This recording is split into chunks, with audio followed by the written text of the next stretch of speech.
Hello नमस्कार, आप सभी का एक बार फिर से स्वागत करता हूं आशीष क्लासेस पर। सेशन V05 में डिस्कस करेंगे कुछ ईडियम्स। ये सारी ईडियम्स प्रीवियस ईयर एग्जाम्स में आ चुकी हैं या फिर आने की संभावना रखती हैं। जब आप ये सेशन कंप्लीट करेंगे तो आपको ये सारी की सारी ईडियम्स याद हो चुकी होंगी। आप देखेंगे कि किस तरीके से ईडियम्स याद करनी है, तरीका सीखेंगे। और जो 20 ईडियम्स मैंने आज के सेशन में ली हैं, ये सब 20 ईडियम्स हम डिस्कस करने वाले हैं। तो ये सारे के सारे लेटर ए पर बेस्ड हैं। ठीक है, देखते हैं कैसे इसको लर्न करना है। सबसे पहला है ऑल एंड सन्ड्री। इसका मतलब होता है एवरीवन।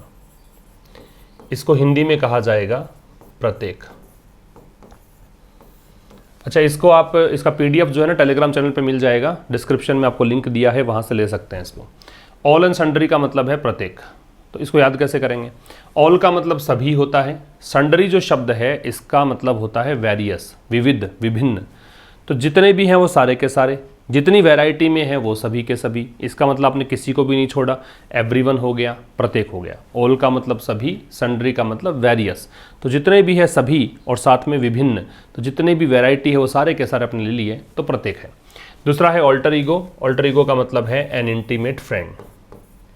एन इंटीमेट फ्रेंड, इसका मतलब हो गया घनिष्ठ मित्र, है ना, पक्का दोस्त, नज़दीकी दोस्त, क्लोज फ्रेंड। तो घनिष्ठ मित्र, ये इसका मतलब है। कैसे याद करें इसको? ऑल्टर जो शब्द है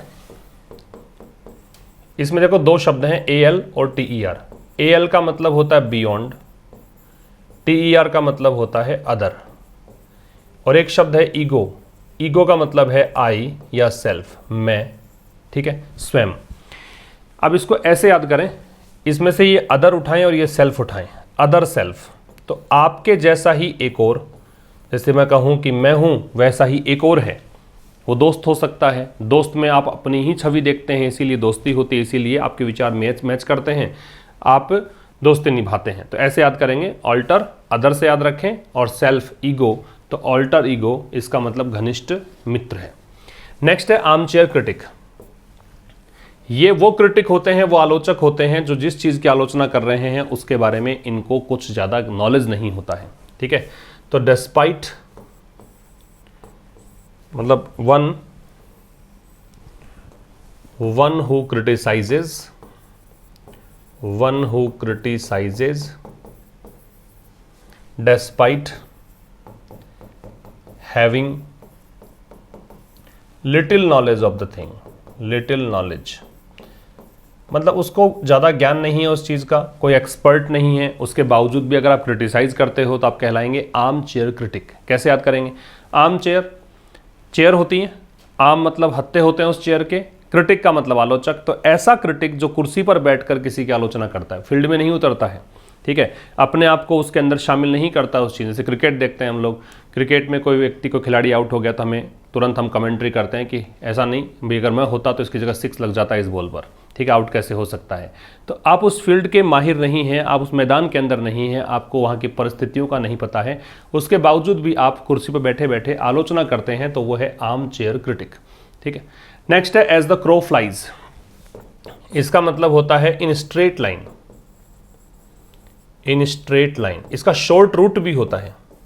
ठीक है, सीधा कह सकते हो, सीधी रेखा में या बिल्कुल सीधा। ठीक है, इन स्ट्रेट लाइन भी कह सकते हो और इसको शॉर्ट रूट भी कह सकते हो।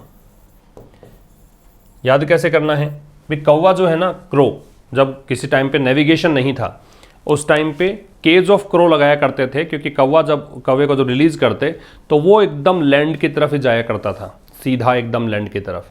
ठीक है, मान लो हवाई जहाज़ में या विमान में या कहीं पर भी, मतलब आप जा रहे हो, वहाँ पे आपको डायरेक्शन पता करनी है तो क्रो को रिलीज कर देंगे तो क्रो एकदम सीधा जाएगा, डायरेक्शन आपको बताएगा। ऐसा इसका ओरिजिन आप देख सकते हो। क्रो एक इंटेलिजेंट क्रीचर माना जाता है। ये कभी भी लॉन्ग रूट नहीं लेता है जहाँ तक इसको जाना होता है, शॉर्ट रूट लेता है, इसलिए ये शॉर्ट रूट भी इसका मतलब होता है। तो जैसे कौवा उड़ता है वैसे कौवा कैसे उड़ता है? बिल्कुल सीधा, तो सीधी रेखा में। एट लार्ज का मतलब है नॉट कॉट या फिर फ्री, मतलब आज़ाद कह सकते हो, जो पकड़ा नहीं गया हो, जो एकदम एट लिबर्टी है, उसे कहा जाता है। कैसे बनी हुई है ईडियम? ये फ्रेंच एक, इसका जो ओरिजिन है वो फ्रेंच ईडियम से है। फ्रेंच भाषा में एक होता है ए यू लार्ज और इसका मतलब होता है एट लिबर्टी। ठीक है, ये मतलब था इसका फ्रेंच में ए यू लार्ज और इसका मतलब एट लिबर्टी, वहीं से आया एट लार्ज अंग्रेजी में आते आते, और इसका मतलब हो जाएगा बिल्कुल आज़ाद, स्वतंत्र। नेक्स्ट है अबव वर्ड। अबव वर्ड का मतलब ऑनेस्ट और सिंसियर होता है, ईमानदार को बोलते हैं, ऑनेस्ट एंड सिंसियर, ईमानदार और गंभीर। क्या कहेंगे? ईमानदार और क्या? गंभीर। देखो अबव का मतलब ऊपर होता है, बोर्ड, ये ताश खेलने संबंधित है। इसका जब ओरिजिन देखेंगे आप तो ये टेबल पर बैठकर जो ताश खेलने वाले लोग थे, बोर्ड मतलब टेबल का बोर्ड, ऊपर का सरफेस, तो ताश के पत्ते उसके ऊपर ही, ऐसा नहीं कि नीचे से आप पत्ते लेकर आ रहे हो तो हो सकता है आप कोई बेईमानी कर दो, लेकिन आप बोर्ड के ऊपर ही रखकर पत्तों को फिर आप ताश के पत्ते खेलते हैं, कार्ड्स खेलते हैं, तो फिर वो क्या है? ऑनेस्ट एंड सिंसियरिटी दर्शाता है कि आप बिल्कुल अबव बोर्ड आपके अगर कार्ड्स हैं, इसका मतलब आप सिंसियर है, ऑनेस्ट हैं। अलाइव एंड किकिंग का मतलब एक्टिव होता है एंड फुल ऑफ एनर्जी, ऊर्जा से भरा हुआ होता है। एक्टिव हो, फुल ऑफ एनर्जी हो, उसे कहते हैं अलाइव एंड किकिंग। भी कोई अलाइव है, जिंदा है, किकिंग मतलब किक कर रहा है ना, किक समझते ही हैं आप, पैरों से मारने को किक बोलते हैं। तो कोई जिंदा है और किक भी मार रहा है, इसका मतलब फुल ऑफ एनर्जी है, हेल्दी है, एक्टिव है, कहीं कोई समस्या नहीं है। ठीक है, तो ये है एक्टिव। ऑल थम्स का मतलब होता है क्लमजी या ऑकवर्ड। तो देखो कितने सारे ईडियम्स आप बहुत जल्दी याद कर पाएंगे, थोड़ा सा अगर आपको थोड़ा सा पता हो कि कहाँ से आया है। तो ये अजीबोगरीब या भद्दा जो होता है उसको बोलते हैं ऑल थम्स। मान लो अंगुलियों की जगह सभी के सभी थम्स हो जाते, ये भी थम होता, ये भी थम, ये भी थम, ये भी थम, ये थम है ही, तो सारी की सारी आकृति ऐसी ही होती तो कैसा लगता हाथ? बिल्कुल ऑकवर्ड लगता, बिल्कुल क्लमजी लगता। ठीक है। एक्सेप्ट द गॉन्टलेट का मतलब होता है एक्सेप्ट चैलेंज। एक्सेप्ट चैलेंज, अभी आगे हिंदी नहीं लिख रहा हूँ इसके, क्योंकि मुझे अभी यहाँ पे जगह नहीं है, आप खुद लिख लीजिएगा। चुनौती स्वीकार करना। ठीक है, एक्सेप्ट चैलेंज, चुनौती स्वीकार करना। गॉन्टलेट जो होता है ना, वो लोहे के दस्ताने होते हैं, ग्लव्स होते हैं, ग्लव्स के लिए यूज़ करते हैं। जब आप कभी देखते हो लड़ाई के अंदर योद्धा पहनते थे हाथों के अंदर, है ना, आप बाहुबली मूवी देखेंगे वहाँ आपको दिख जाएगा, कोई पुराने टाइम की कोई ट्रॉय मूवी देखोगे अगर आप, तो वहाँ पे आपको दिख जाएगा। तो गॉन्टलेट दस्ताने होते हैं। आपने अगर एक्सेप्ट किए हैं, दस्ताने पहन लिए हैं, इसका मतलब लड़ाई के लिए तैयार हैं, चुनौती के लिए तैयार हैं, आपने चुनौती स्वीकार की है। पेनेलोप्स वेब होता है वो एंडलेस वर्क होता है, एंडलेस वर्क, अंतहीन कार्य, अंतहीन कार्य। ये ओडिसी एक रचना थी, उसमें ओडेसस नाम का एक किरदार था, उसकी वाइफ का नाम पेनेलोप था। ठीक है, और इसको एक काम दिया गया था, एक कफन इसको सील कर देना था, श्राउड सील कर देना था एक व्यक्ति का। तो अगर ये श्राउड सील दे तो उसके बाद में इसको विवाह करना था, और चूंकि ये शादी करने में अनिच्छुक थी तो इसने क्या किया, वो श्राउड सिलती, वीव करती, उसको वापस से अंडू कर देती, मतलब अनवीव कर देती, सिले हुए को फिर से उधेड़ देती, फिर से सिलती, फिर से उधेड़ देती, इसलिए कि इसने एक ऐसा जाल इसने बुना कि ठीक है मेरा विवाह नहीं होना चाहिए, ये विवाह करने में इच्छुक नहीं थी, ऐसे करके ये मतलब पेनेलोप्स वेब बना हुआ है। ठीक है, ओडिसी रचना में थोड़ा सा इतना सा याद रखें, पेनेलोप एक महिला का नाम था, उसने एक जाल बुना था, इसने एक वेब बुना था जिसके अंदर उसने श्राउड का काम दिया गया, श्राउड सिलने का काम दिया गया था। ये वीव और अनवीव लगातार करती रही ताकि इसको आगे वाला जो भी प्रस्ताव था वो इसको स्वीकार नहीं करना था, तो उससे बचने के लिए ऐसा इसने किया। तो इसका जो काम था ना श्राउड सिलने का, वो अंतहीन कार्य था, उसका एंड होने वाला ही नहीं था, ऐसे इसको याद रखेंगे। ए सब वन स्लीव का मतलब होता है a secret plan. Secret plan मतलब एक गुप्त योजना, एक छिपी हुई योजना। ठीक है, एस ताश में इक्के को एस बोलते हैं, स्लीव बाजू को बोलते हैं। मान लीजिए आपने इक्का जो है वो यहां छिपा रखा है स्लीव्स के अंदर।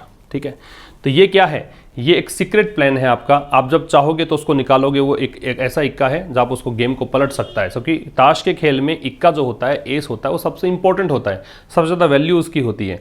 तो आपने वो छिपा रखा है, तो लास्ट में आप जब हारेंगे या फिर जब जरूरत पड़ेगी तो वो इक्का निकालेंगे, तो वो सीक्रेट प्लान है। ऑल मूनशाइन का मतलब होता है कंप्लीट लाइज। कंप्लीट लाइज मतलब पूरी तरीके से झूठ, है ना, संपूर्ण झूठ को बोल सकते हैं, संपूर्ण झूठ। भाई मूनशाइन, पूर्णिमा को मान लीजिए, आप कोई जैसे कोई वादा करता है कि हर दिन ही पूर्णिमा होगी, ऐसे दुनिया में ले चलूंगा कि बस हर दिन ही चांदनी रात होगी, तो ऐसा तो पॉसिबल नहीं है ना। पूर्णिमा तो केवल एक दिन ही आ सकती है, ऐसा पॉसिबल नहीं है कि हर दिन सुख के दिन ही होंगे। तो अगर कोई आपको प्रॉमिस करता है तो उसको ऑल मूनशाइन। जनरली ये लीडर्स लोग जो होते हैं, पॉलिटिकल लीडर्स जो होते हैं, पॉलिटिशियंस होते हैं, वो ऑल मूनशाइन दिखाते हैं मतदाताओं को कि आप हमें वोट देंगे, हमारी पार्टी सत्ता में आएगी, तो आपके दिन जो होंगे वो ऑल मूनशाइन वाले डेज होंगे। ये पूरी तरीके से झूठ होता है, ठीक है। नेक्स्ट है अबव पार। अबव पार का मतलब होता है अबव स्टैंडर्ड या बेटर देन अदर, यूं कह दो, बेटर देन समथिंग, किसी चीज से बेहतर, है ना, किसी से बेहतर, किसी स्टैंडर्ड से बेहतर। पार जो शब्द होता है ये इक्वल लेवल को बोलते हैं। पार जो शब्द है इसका मतलब होता है इक्वल लेवल, मतलब बराबर के लेवल को पार बोलते हैं। अबव पार है मतलब उस लेवल से ऊपर है, इसका मतलब क्या है, बेटर देन समथिंग है, वो उससे ऊपर है, उस क्वालिटी में उससे ज़्यादा है। यह है एलम माटर। एलम माटर का मतलब होता है a university, college, school that one attended. एक ऐसा विश्वविद्यालय, एक ऐसा विद्यालय, एक ऐसा महाविद्यालय, एक ऐसा संस्थान जिसको आपने अटेंड किया हो। एलम माटर, माटर का मतलब मदर होता है, और एलम जो शब्द है इसका मतलब नरिशमेंट से है, नरिश करना, पोषित करना, ध्यान रखना, ठीक है। और माटर जो शब्द है इसका मतलब मदर है, तो जहाँ पे मदर की तरह ही ध्यान रखा जाए, तो स्कूल भी एक ऐसा स्थान है जहाँ पे मदर की तरह ही ध्यान रखा जाए। तो मदर जो नरिशमेंट करती है, वैसे आपके करियर को बनाने का जो शेप करने का काम है वो ये सब करते हैं। इस प्रकार से एलम माटर बना हुआ है। एट सी का मतलब है कंफ्यूज्ड, एकदम कंफ्यूज्ड हो, एकदम भ्रमित हो, समझ में ना आए क्या करना है, what to do, in a dilemma हो, दुविधा में हो। तो देखो समुद्र में चले गए आप, और समुद्र में क्या है, नेविगेशन के अभाव में आपको पता ही नहीं चला डायरेक्शन कौन सी लेनी है ना। वहाँ तो कोई ऐसी बाउंड्री होती नहीं है, तो आपको पता नहीं पड़ेगा कि कौन से दिशा में जाना है नेविगेशन के अभाव में। तो उसे कहेंगे, अगर आप एट सी हैं, आप समुद्र में हैं, तो आप एकदम कन्फ्यूज्ड हैं किस ओर जाना है। At the drop of A hat का मतलब होता है इमीडिएटली, इमीडिएटली, बिना किसी देरी के, विदाउट एनी डिले, इसे कहेंगे तुरंत, ठीक है। At the drop of A hat का मतलब है इमीडिएटली, तुरंत को बोलते हैं। तो जैसे ही हैट, टोपी गिरी, पहला रिएक्शन क्या होगा, आप कैप उठाने के लिए, हैट उठाने के लिए झुकेंगे, है ना। जैसे आपने टोपी पहन रखी है, हैट पहन रखी है, वो गिर जाए, गिरते ही पहला रिएक्शन क्या आएगा आपकी तरफ से कि उसको उठाएंगे, तो इमीडिएटली, बिना डिले के उसको उठाएंगे। तो ये ऐसे याद करेंगे। At the end of one's tether, इसका मतलब होता है अब यूँ कह सकते हो कि हैविंग नो मोर पेशेंस, अब पेशेंस नहीं बचा है, having no more patience left, है ना, में धैर्य नहीं होना। अब अंत में एक ऐसी स्थिति आ गई कि आपके अंदर धैर्य नहीं है, बस आप कहें कि अब तो होना ही है। तो ये क्या, टेथर का मतलब रस्सी होती है, रस्सी जिससे किसी एनिमल को बांधते हैं कि वो बस एक स्मॉल, एक कन्फाइंड प्लेस में ही चलता रहे, एक छोटे से घेरे में ही घूमता रहे।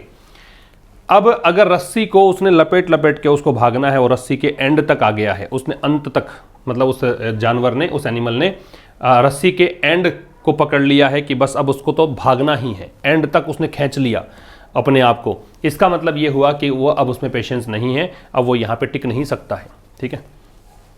नेक्स्ट है एरो इन द क्यूयर, इसका मतलब है ऑल्टरनेटिव प्लान कह सकते हो, ऑल्टरनेटिव, वैकल्पिक योजना कह सकते हो, ऑल्टरनेटिव प्लान, या इसमें आप यूँ कह सकते हो ऑप्शंस हैं आपके पास, ऑल्टरनेटिव प्लान या ऑप्शंस, विकल्प।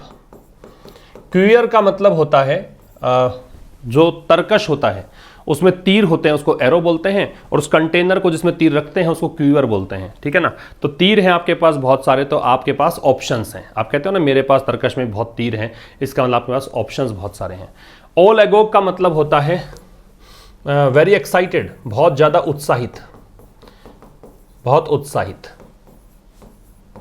बहुत उत्साहित। अब इसको याद किया जा सकता है एगोग से। एगोग को आप डिक्शनरी में सर्च करेंगे, एगोग का मतलब एक्साइटेड होता है, बहुत ज़्यादा उत्तेजित होता है। ऑल एगोग मतलब पूरी तरीके से आप एक्साइटेड हैं, ठीक है। एट अ लॉस का मतलब एट कन्फ्यूजन, कन्फ्यूज्ड कह सकते हो। एट अ लॉस का मतलब भी कन्फ्यूज्ड है। जब हानि हो जाती है किसी व्यक्ति को, लॉस हो जाता है, प्रॉफिट नहीं होता, तो दिमाग काम करना बंद कर देता है एकदम कि अब मुझे क्या करना है, व्हाट टू डू नेक्स्ट, है ना, अगला स्टेप मेरा क्या होना चाहिए वो पता नहीं पड़ता। तो आप एट ए लॉस में अगर हैं तो आप कंफ्यूज्ड हैं। अ डैमजल इन डिस्ट्रेस का मतलब है a young girl in problem, a young girl in problem. Damsel जो शब्द है इसका मतलब होता है युवती, है ना, यंग गर्ल, और डिस्ट्रेस का मतलब होता है सफरिंग, या फिर इसे आप पीड़ा या कष्ट कह सकते हो, सफरिंग, एग्नी, है ना, पीड़ा या कष्ट। तो कोई युवती है वो एग्नी में है, वो सफरिंग में है, तो इसका मतलब कोई लड़की है वो कष्ट में है। तो ये हुआ आज का ये सेशन, 20 ईडियम्स निश्चित रूप से आपको याद हो गए होंगे। इसका पीडीएफ प्राप्त कर लीजिएगा टेलीग्राम चैनल से ताकि रिवीजन में काम आ जाए। मिलेंगे नेक्स्ट सेशन में, तब तक के लिए नमस्कार, थैंक यू वेरी मच।